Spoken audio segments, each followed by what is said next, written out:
I moved into my new apartment last summer. It was anything fancy. Just a small place on the second floor of an old brick building.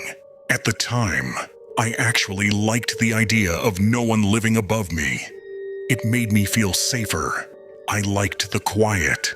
For the first week, it was peaceful.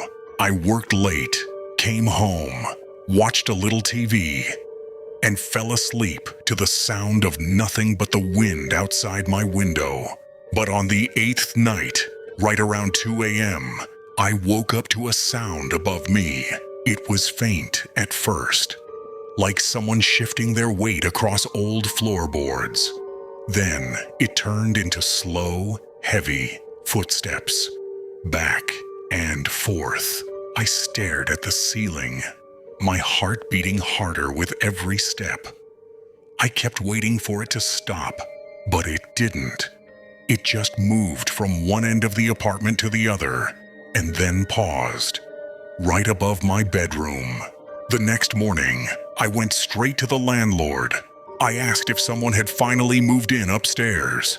He frowned and said, "No, that apartment's still empty." That answer didn't sit right with me. That night, I kept my TV volume low and waited. Around 2 a.m., right on schedule, the footsteps came back.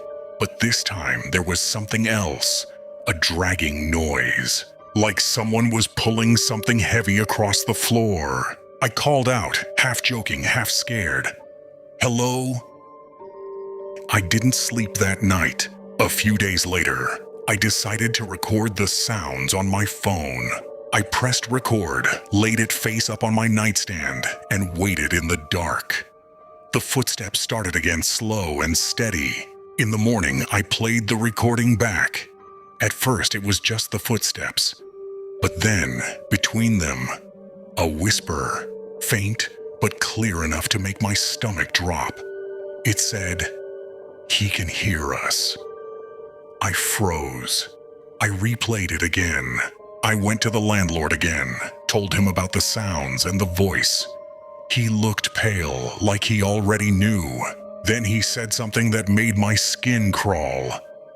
"That apartment's sealed off. Has been since last year." He told me the last tenant vanished. They found his keys on the counter, TV still on, lights still running. But he was gone. The police searched the place and sealed it up until the investigation was done. No one ever came back. That night, I couldn't focus. I turned off the lights, sat in my bed, and stared at the ceiling. Then, right at 3:03 a.m., I heard a loud bang, like someone jumping hard on the floor above me. Dust fell from the ceiling fan. I grabbed my phone and started recording again.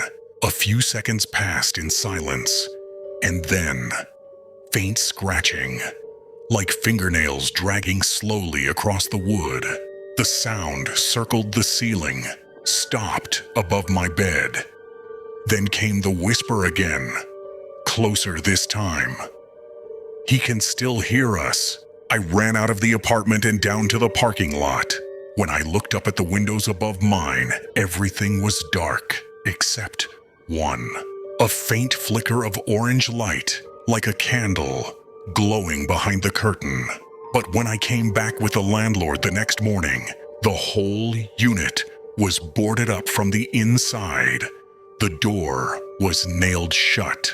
A few months later, I got curious and searched the building's address online.